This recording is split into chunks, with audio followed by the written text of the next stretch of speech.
I think I've learnt more about UK property in this one hour than all those years I spent in the UK.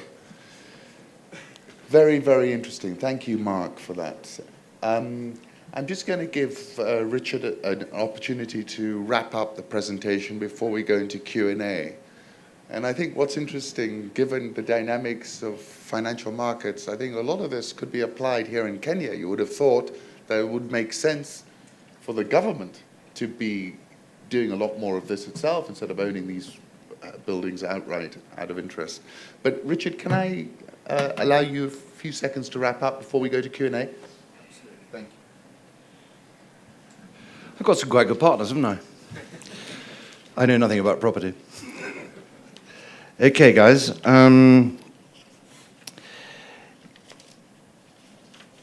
Risk adverse? Can't hammer it home enough.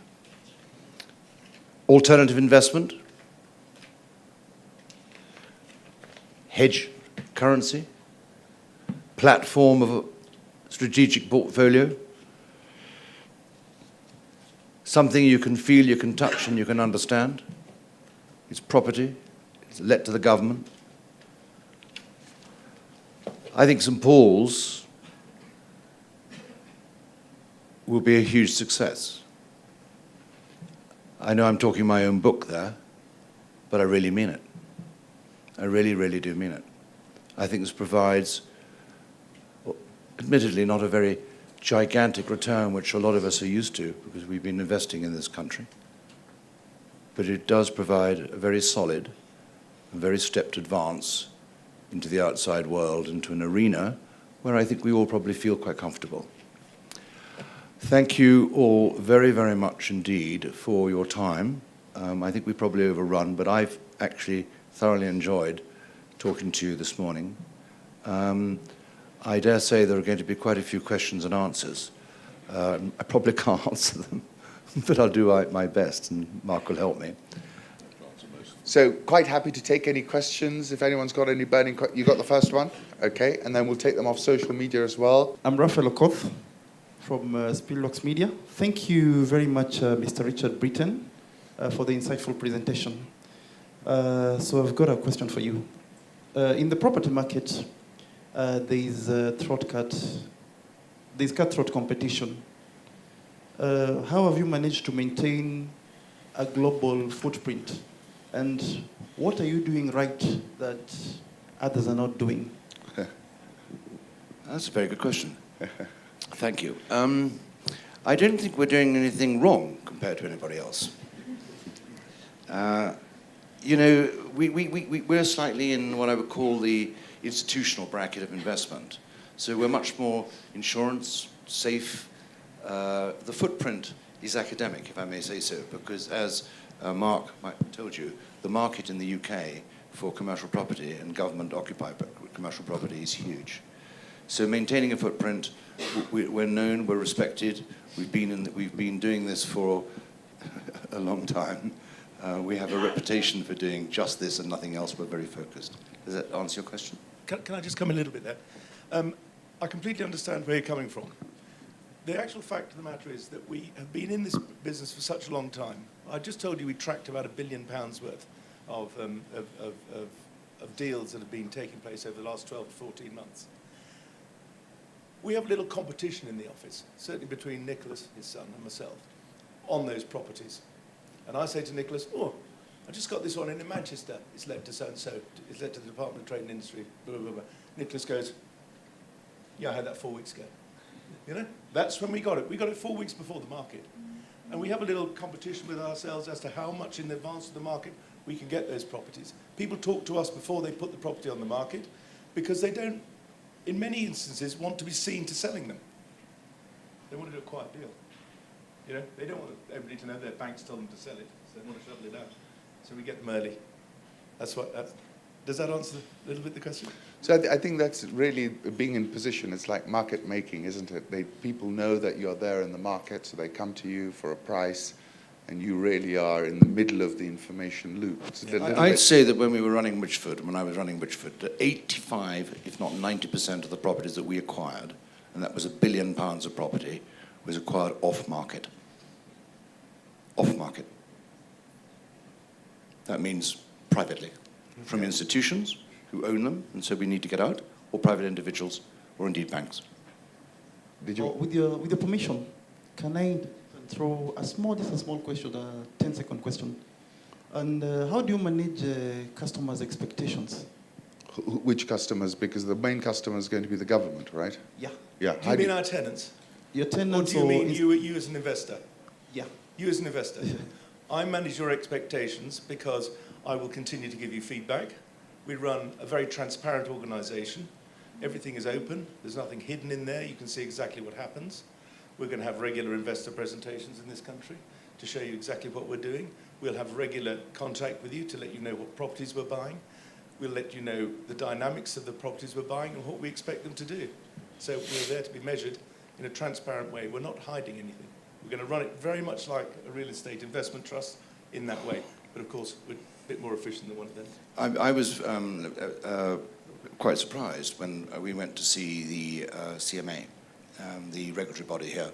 And when I said to one of the heads of the CMA, we intend to use the disciplines of a fully listed London Stock Exchange company in the form of transparency, information, and indeed capital raising, I think they were extremely pleased. But that was because we wanted to do it on what we would call an international standard. So we will maintain international standards of transparency. Actually, I'm delighted because I want everybody to know what's going on. It's something to be proud of. I've got a question from social media, if I can ask it to you. Would like to know why St Paul's PLC chose the IPO as opposed to an IREIT that may have tax exemption. Thanks very much. I think it's a good question. This is Edward, by the way. Thanks very much. You preempted me. I was going to introduce myself on the assumption that certainly not everyone will know me here. I'm Edward Burbage. I run Burbage Capital, which is a Kenyan transaction advisor, corporate finance firm, and we're advisors to St Paul's. When we first started talking to St Paul's, we looked at all of the structures that we could use to offer this to Kenyan investors. The question about the IPO versus the REIT is a good one, but I think you can only have a REIT in Kenya if you're investing into Kenyan property. I think it's fairly clear that this is investing into UK, very, very highly rated, but UK property. And so I think as Richard went through, the tax structures are in place. They're actually probably more efficient than a REIT. And as transparent. And as transparent, exactly, yeah. And that dividend arbitrage, really, I mean, I remember, I'll tell you an old story, when I was at Credit Suisse, and the Italians... That's a Swiss company. Many years ago, and the Italians issued a bond which paid interest gross, but in order to buy it, you had to go to the post office in Italy. And this chap, very bright fellow, hired all these young Italians, and on Monday he sent them out buying this bond, and by Monday evening, the Italian government was calling up Credit Suisse and said, "What are you doing?" Now, your arbitrage sounds very much like that episode, that the dividend you're saying is fully paid back. I mean, no withholding tax. It's not quite like that, Yeah. Khan, if I may say so. The dividends are from the surpluses. Sorry, the dividends arise from surpluses within the company, from post-tax or pre-tax profits, which are very much the same. There is no tax. It's just tax leakage, as I said, was very, very small. The dividends come from that, Yes. but they also particularly come from the profits which we talk about when a property becomes mature. Yes. What I thought, use that one which actually we own, Norman House. That's got 3 years unexpired on the lease. 3 to 4 years unexpired on the lease. It's a perfect example, actually. And we already know the government want to renew. And if they don't renew, we know Holiday Inn want to move in there. I'm not joking. It's actually worth more with Holiday Inn as a site than it is with the government back in there. But we won't go down there. But it's because I use it as the example. I think you said it's worth 1.6 million now, and it'll probably be worth 2.9 when you renew the lease and onto a nice long 25-year lease, but because the actual occupier is, although the occupier tenant is the government, the contract is with these people called Mapley. whose contract expires. So there's a default mechanism. So if we make a profit, or sorry, not if we make a profit, when we make the profit of about £800,000, most of that will go into the dividend account. I think I did mention this earlier. And that will be classed as a special dividend. And that, ladies and gentlemen, is another reason you do not buy this stock for the short term. You will miss out on the special dividends. You might be very happy with the 6 or 7% yield initial, because it's coming through as a dividend, but your special dividends coming from those sort of profits are what you're really going to make your money from. All right? Does that make sense? Totally. Yeah, thank you. Hello, my name is Moses. I want to say that I admire your experience in the UK property market. And on to my question, George Osborne has been known to be a biggest antagonist to the property market in the UK as he's trying to regulate the prices there. Do you see a near future where he might succeed in closing all the loopholes of buying property through these offshore companies such as Jersey and British Virgin Islands, so that he might even make purchase through such companies illegal and thereby regulating, or rather slowing the growth of the housing property in the UK? Good question. It's a fantastic question, and thank you, Moses, for asking it. I don't legislate for government, and indeed, you don't legislate for our government here. The loopholes which every government tries to close. So whatever I say in answer to your question, Moses, is subjective. The tax benefit of investors buying UK commercial property is very well established, not only in terms of what's called stamp duty land tax or stamp duty, but also for acquiring properties. If you remember rightly, we talked about special purpose companies underneath the holding companies, where there is a huge advantage, first of all, in buying the special purpose company itself rather than the property. You only pay 0.5 or 0.5% tax, stamp duty, like you do here on shares, because you're buying shares in the company. So wherever possible, you buy your property in a company, rather than paying 4.5% tax. Is it 4.5 or is it now more? In the last, we had the budget yesterday. I'm sorry, I haven't had a chance to look at it. I don't think it went up. But it's about 4.5% tax. That's the first point. But your question really, Moses, is will the government stop the loophole where people can buy through the British Virgin Islands or indeed the Isle of Man and have all the tax advantages? Yes, they could. They definitely could. And in the same way as the Kenya government could very possibly turn around and say, we're no longer going to allow you to pay no tax on your foreign earnings, which is what the situation is today. If you, as I explained to you earlier, this is why it's tax-free to us, all us guys here. The answer is, I think, Moses, it's highly, highly unlikely. Virtually every single foreign entity, every sovereign fund, they're huge, who've invested in the UK property market, has done it through tax-efficient structures. It would be devastating on the UK property market if it changed.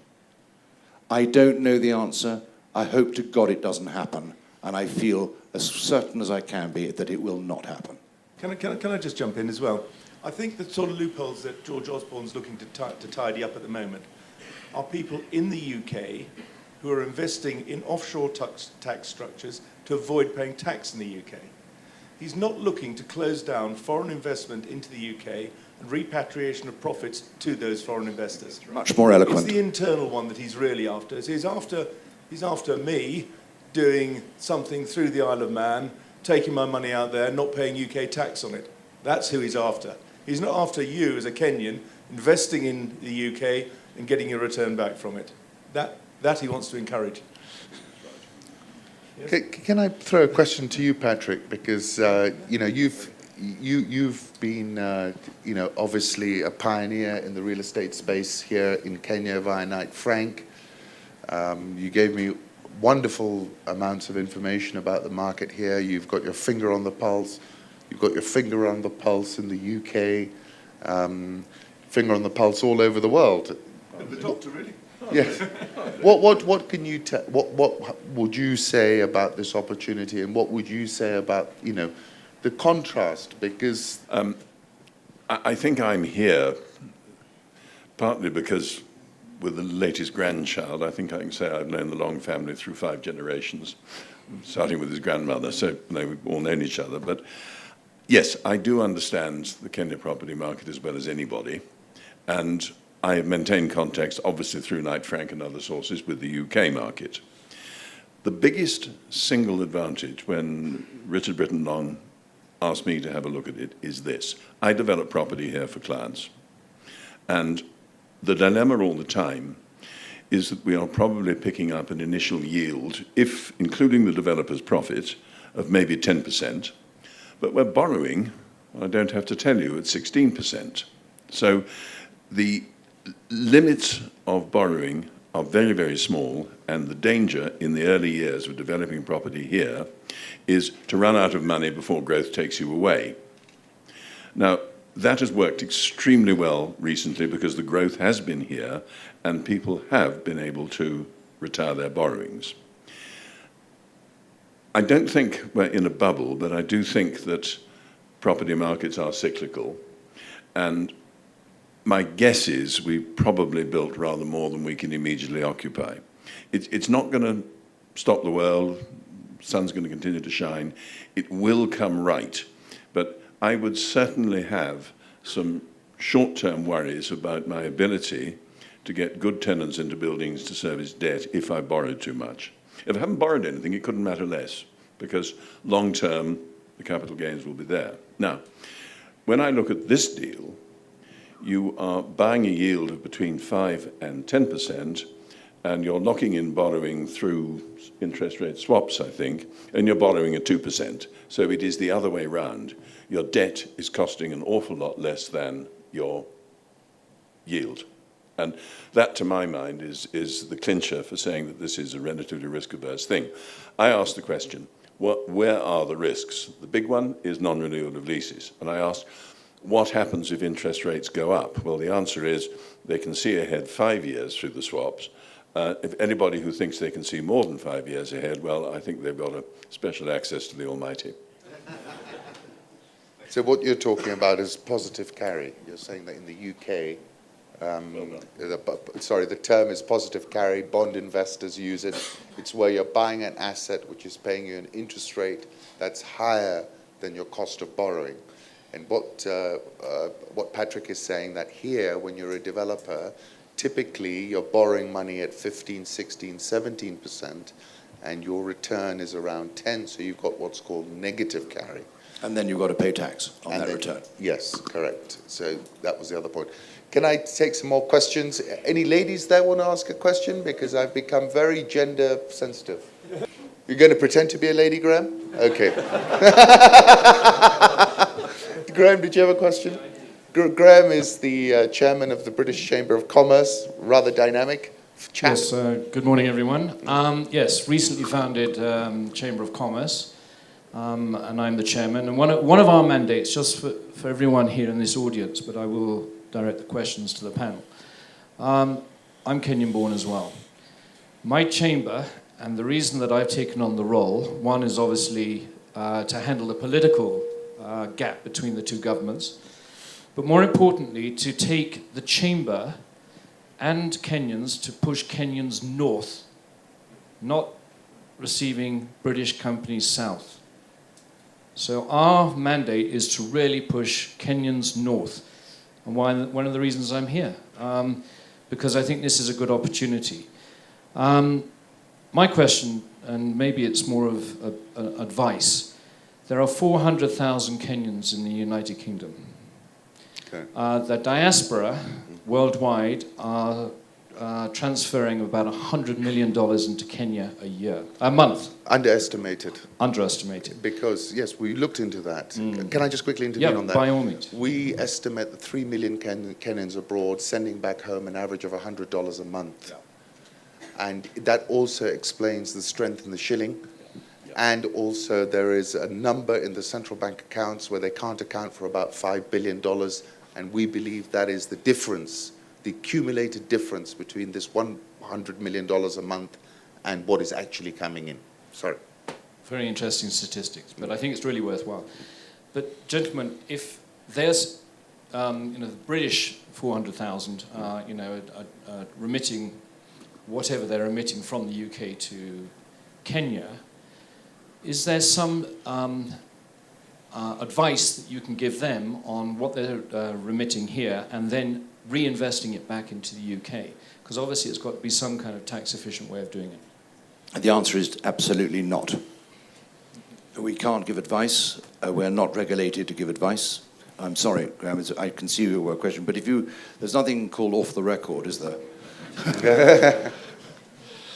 Yeah, if they do remit their sterling or their dollar earnings back to Kenya, there's no reason why they can't invest that through the buying shares in any company, frankly. But St Paul's, of course, being particularly sterling denominated, they're reinvesting back into the currency which they're working from, if it's sterling, not dollars. But yes, it is. It would be very risk-adverse investment strategy to do that.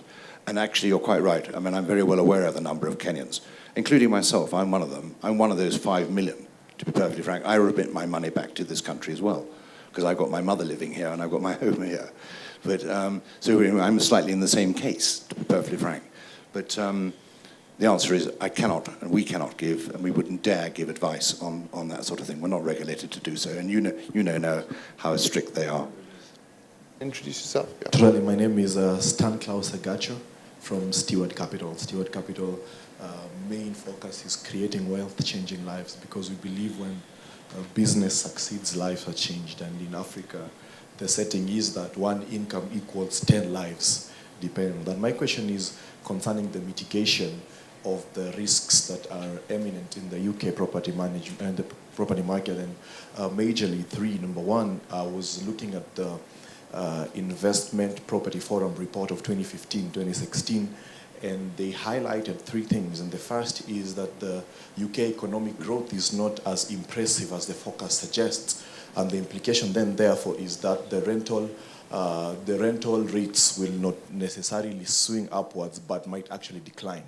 They also highlight the second thing, that the over-exuberant investors purchasing a lot of properties for the sake of this styled kind of investments will actually push down the initial yield to under 5%. And thirdly, there is the risk of the UK government jumping out, of the EU in 2017. So these are 3, in my view, three components of the model that really require a lot of mitigation, and I'd like to hear some of your mind concerning this. Thank you. Certainly, as far as the rental growth situation is concerned, what we've had in the UK is a situation where rents in the City of London and the West End of London have exponentially grown enormously. We're well over £100 a foot there. Those rents are balancing down. The rents are coming down in the city, they're coming down in the West End. They are a big effector on the rents everywhere. Now, elsewhere in the UK, the rents, they say the rents are coming down. In fact, in the last thing, they went up by 0.2% nationally in February, according to CBRE report. But what's happening in the regions is there's been a complete stagnation. There's been nothing developed in the regions since 2007, 2008. The rents have sunk to 15, 16 pounds a foot. Economically, you can't build for that price. So there's been no new stock come through. There's been no refurbishments done. With what's happening now, the rents took an upswing, and they took the upswing in the last 18 months, and they went to 30, 35 pounds a foot. That was to allow properties to be built, to generate new properties, and they stayed at that level. At the moment, they're staying at that sort of level. As demand builds and people want more space, then it'll go up, or if they don't want more space, it'll come down. But one of the most important facts in all these is employment. And employment is going up and up and up all the time. And if you actually look at employment, what do you need if you employ people? You need space. So I think, although our economic growth has slowed, and it's not as punchy as certainly the Chancellor wanted it to be for his last budget, which is why he put a sweetie tax on. it's still there. It's still growing, and we're still the best growing economy in our sector. So I think from the rental point of view and rental growth point of view, the regions will perform better than central London. That's why we're concentrating on the regions. But when you look at an average, it's obfuscated because you've got all of London in there as well. So it actually, when you look individually, you can see growth. If I can tackle your last question, which is about the possibility of a Brexit and the uncertainties of Europe. I mean, I don't know. And frankly, I really don't know. I don't know which way I'm going to vote, and it's next month. And we're all supposed to be slightly sort of grown up and well-educated and make up our own minds. And it's one of the very first times, I'll be very honest with you, that I've actually, I'm hesitant. I don't know which way to go. Now, I'm a farmer as well in England, as well as Kenya, but I've got a really nice farm in England. And if I wear my shamba hat, I would definitely vote to stay in Europe. On the other hand, as a financier and watching what's happening in London and the effect that it's likely to have on rental growth, I'd probably vote to leave. So I have a complete conflict of interest. Forget about my interest. What is the actual consequences? That's what you're interested in. You've already seen that to a certain extent. It's built into the price. Look what's happened to the Kenya shilling compared to the sterling over the last 2 or 3 months, where all the uncertainty. Look what's happened to it against the dollar. Look what's happened to it against the euro. And the euro is going through complete hell at the moment. You know, they don't know whether they're going to give more quantity easing, and you're obviously extremely up to date on what's going on in the financial markets. But you know what I really think? I actually think that we will not leave Europe. Touch and go, but I actually think the consequences and the financial consequences to the UK are so substantial that we will not go out. And if we don't go out, the British sterling pound is going to rocket because it's already built into the price that we will exit. And if we don't exit, it'll go up. And that's another reason why actually by pure chance, it's an opportunity for us Kenyans to buy some pools because we're buying it cheaper. But watch it, because I think the currency movement will go the other way. It definitely will if we don't have an exit and we stay in Europe. It's rallied about 5 points from the low, which was about 10 days ago or 14 days ago, I think. Because it's a movable feast. And there's everything in the papers, you read about it in the Financial Times or even on BBC or Sky. You know, there's so much debate going on. The market moves with rumour. And if rumour says that actually we're not going to leave, bingo, sterling improves. You have another question, I think. Yeah. I think I'm terrible. Just in the rare case, because your business model is based upon not purchasing in London, right? You want to purchase outside. That's the core of the business model. That's correct. Now, if you exited the euro, if you exited Europe, now what's going to happen is it is known that 70 to 80% of the main occupants of London are foreigners, right? Well, then it won't matter, will it? Totally. Because they'll just bugger off. So the question then becomes, when these guys back off, right, then there's a possibility that the rental price is going to fall slightly. In central London. In central London. Then people might leave our properties because I want to buy this, right? Now guys might leave our properties in Manchester and Cardiff and come to central London, and then now we don't have rent. Can I just, firstly, on all our models, we haven't predicated rental growth. We haven't actually said we expect the rents to go up. And the reason we haven't done that is because we deal in the present. We deal on what's here now. I'm not a speculator. I can't tell you what the rent's going to be in 5 years' time or 5 minutes' time. I can tell you what it was yesterday, and I can tell you what it is today, and that's the market I deal in. So I can't speculate as to what's going to happen. I can tell you that the chances of the UK government shifting its offices from Cardiff, Sheffield, Manchester, back to London is nil. There is no chance whatever that happening. Social demographics in the UK demand now that they have to spread their load to allow employment in various regions. There are certain regions, there's one near Liverpool, at Bootle, where the main and virtually only employer is the government. They are actually under a government directive that they must not move from there. Good point. Because if they moved, it would decimate the area. So there are lots of other dynamics that go into it. But I don't, we're not in the business. If I could predict what's happening to rents with complete accuracy, I'd be on my island in the Caribbean now. No, you wouldn't. You'd be in Khalifi. Before I go back there, I've got a question from somebody on social media, Anne Kay.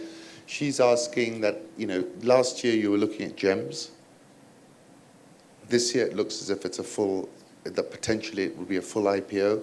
Would you care to just I think I said Ed's answer. tell us a bit about that? I'm terrified of breaching all sorts of compliance issues here. So this is where I really bring Ed on. Okay, thanks very much. And sorry that my role is the really boring temper. You are really boring, and so it suits my character, I fear.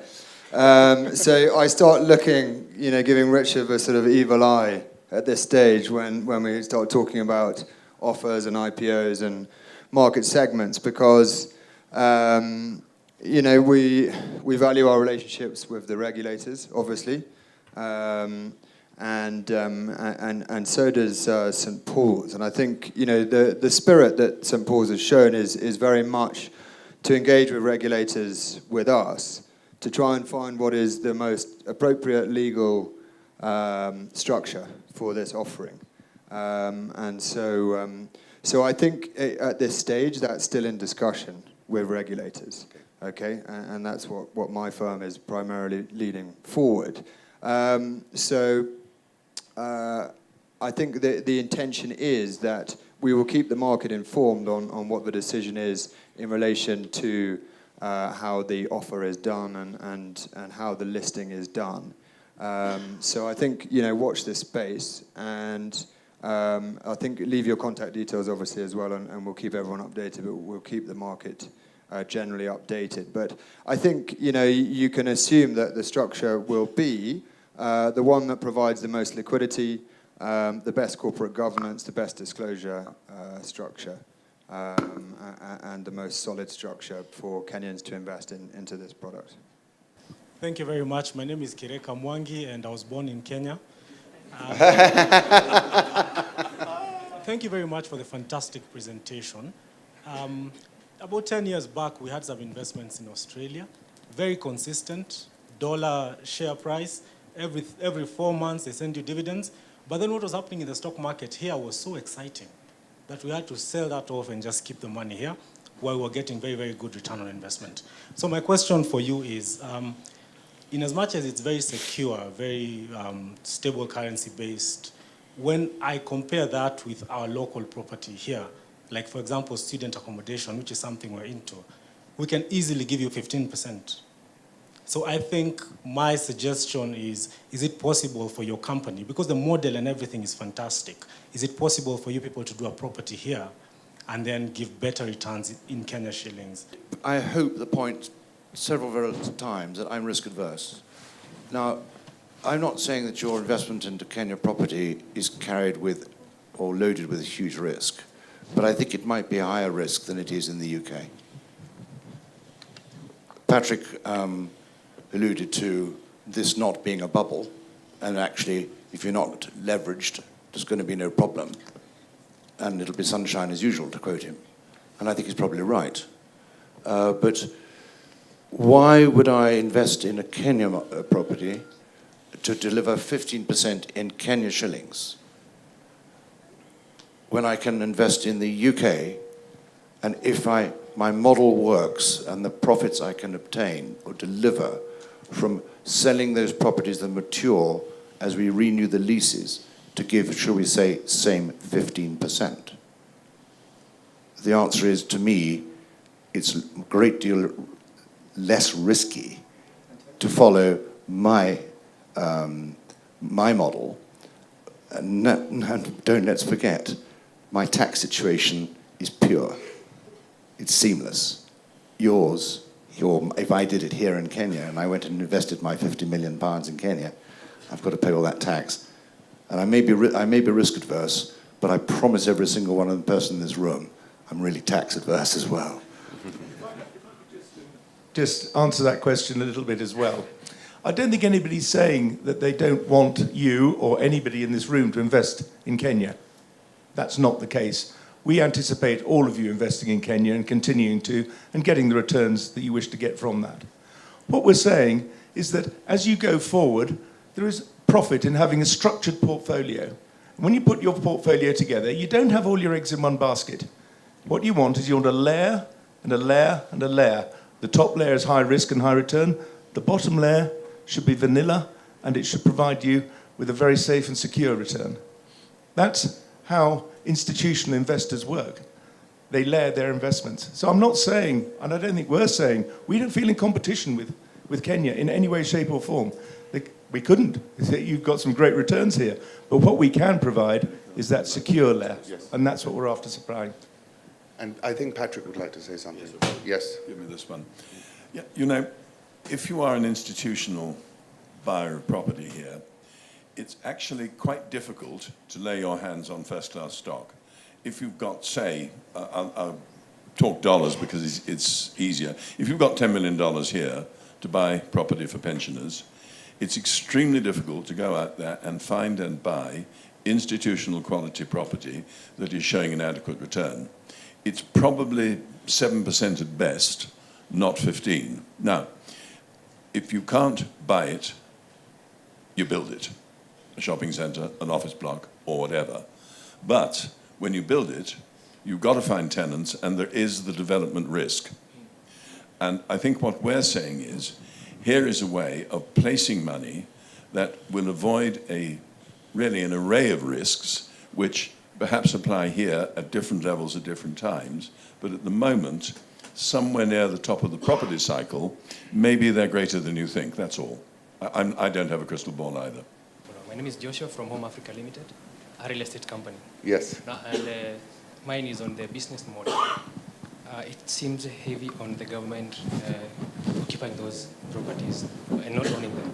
Our DNA, like you said, has a different strain where we own the property.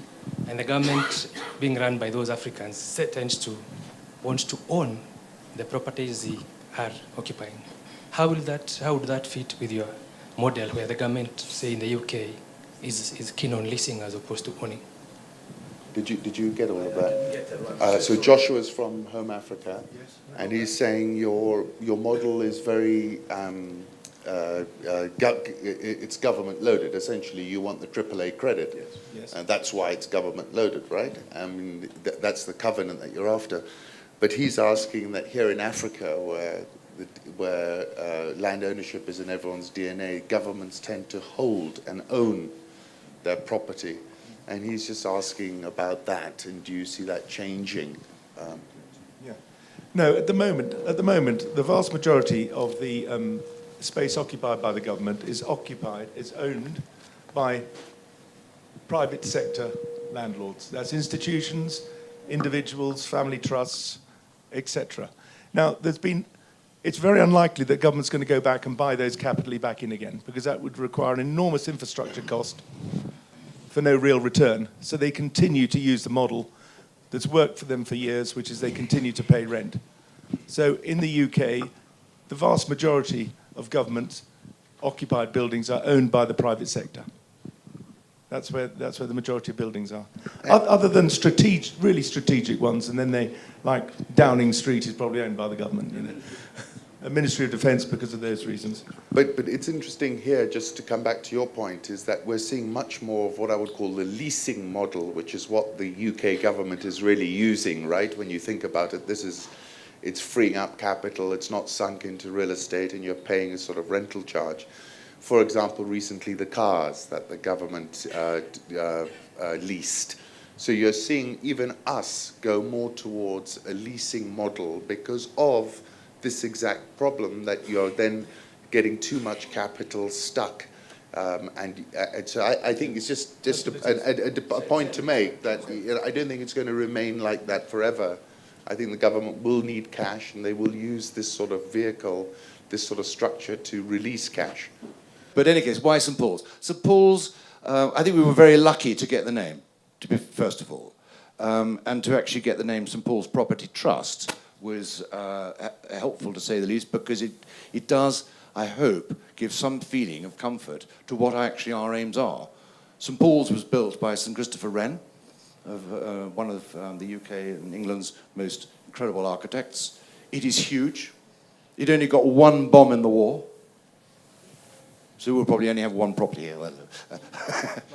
It is extraordinarily institutional.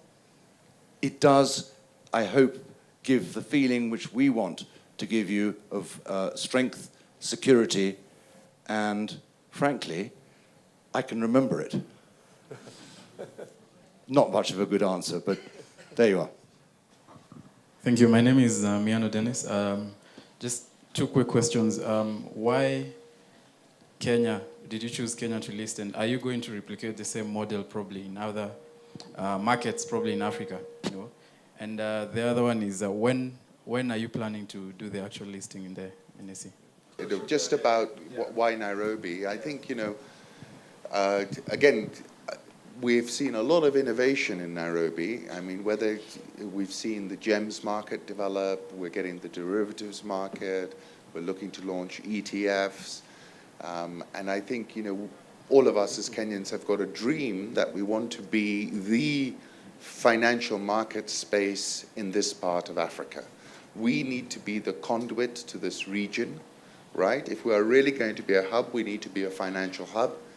And I think this is a great statement of confidence by St. Paul's in the capacity of the Kenyan capital markets, beyond the connection that we're talking about between the UK and Kenya, and the financial exchanges. The UK, as you all know, is the biggest investor in the Nairobi Stock Exchange. If you just add up Vodafone, Diageo with the ABL, Barclays, well, we'll see what happens with that. But the point is, I think it's a testament to Kenya, in my opinion, and you can correct me if I'm wrong. No, I think you're absolutely right. Yeah. And I do feel, I actually said in my opening statement, I don't know if you were here, that I really genuinely believe that Nairobi will become, there's no reason why it shouldn't become, the financial hub for Sub-Sahara and dilute the influence of both Johannesburg and Lagos. And, to answer your question, are we going to do it somewhere else? The answer is no. We have chosen Nairobi as the center of influence and the place that we want to launch from. We feel that there is an attraction in fact, we know there's an attraction from some of the large Ugandan institutions to invest in, possibly in St. Paul's. We've tested the market there. And that doesn't mean we're going to have a listing on the Uganda Stock Exchange. They will have a currency risk, of course, between the Uganda shilling and the Kenya shilling, and then again from the Kenya shilling into sterling. But no, the answer is we are not, and we will be focused here in Nairobi. Let me try not to give another really bland answer to the question on timing. I'm sorry that we can't put a specific date on the IPO. The reason for that is we're still in discussions with regulators, as I mentioned before, to get the optimum structure for this. Regulators hate being put under pressure by me telling them what the date is that they need to give the sign-off and approval for. So I'm going to try not to be stupid enough to fall into that trap. However, we're going to try not to make everyone wait very long. I know everyone's keen to open up their checkbooks and get involved in this, so we're going to try not to make everyone wait long from here. Thank you. I'm cognizant that we're now up against 12 o'clock, and I wondered, Richard, if you just wanted to add any final comments, and also to tell the audience that if you're interested in interacting with any of the folks on the panel, please take that opportunity once we shut down. But Richard, did you want to leave with any final comments? No, you've exhausted me. Some incredibly good and very useful questions. I'm going to put them in my back pocket in case I'm asked them again. But thank you all very, very much for taking so much of your time out today. I hope you've enjoyed it. I hope we've shown you something slightly different. I hope you will find it progressive. And I hope you will find it as an alternative investment which will add value to your long-term portfolio and your portfolio strategy, particularly some of the professionals here who act for their clients as advisors. But there are an awful lot of, I can see, high net worth individuals here who make up their own mind, and quite rightly so too. Seriously, thank you very, very much indeed, and it's been a pleasure to talk to you. Makofi, tafadhali. I'd like to thank all three of you for being such an engaging panel. Not sitting on your chairs and getting up, that's a first. Really appreciate that.